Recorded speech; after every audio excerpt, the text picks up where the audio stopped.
నిరంతర శివారాధన చేసడం వల్ల, పైగా శివనామం పలకడం వల్ల అతడు మహా తేజస్సు వచ్చింది.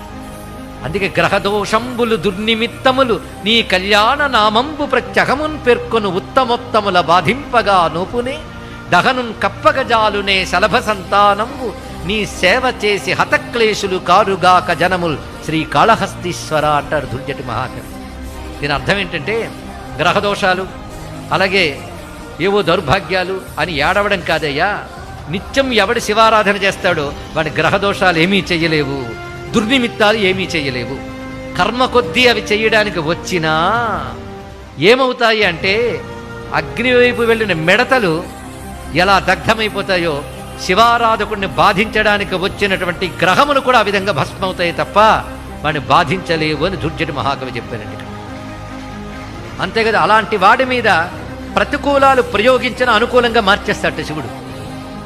ఎలాగూ అంటే వజ్రాయుధం వేస్తే పూలదండగా మారిపోతుంది. పవి పుష్పంబగు అగ్ని మంచగు అకూపారంబు భూమి స్థలమౌ శత్రుండతిమిత్రుడవు విషము దివ్యాహారమౌ అవనీ మండలి లోపలన్ శివశివేత్యాభాషణోల్లాసికిన్ శివనీ నామము సర్వవశ్యకరమౌ శ్రీకాళహస్తీశ్వర.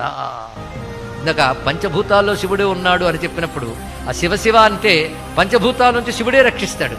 ప్రతికూలతలన్నీ అనుకూలతలైపోతాయి. అనుకూలమైన ప్రతికూలమైన ప్రకృతిలోంచి వస్తుంది కదా. అనుకూలం అఘోరం, ప్రతికూలం ఘోరం, రెండు శివుడే గనక వెంటనే మార్చేయగలడు ఆయన ఇక్కడ. అందుకే వజ్రాయుధాన్ని కూడా పూలదండ చేయగలడు, అగ్నిలో పడిస్తే మంచుగా మార్చగలడు, సముద్రాన్ని భూమిగా మార్చగలడు, విషాన్ని ఇస్తే అమృతంగా మార్చగలడు. విషము దివ్యాహారము ఎన్నగా అవనీ మండలి లోపల. అది శివనామానికి శివారాధనకున్న మహిమండి.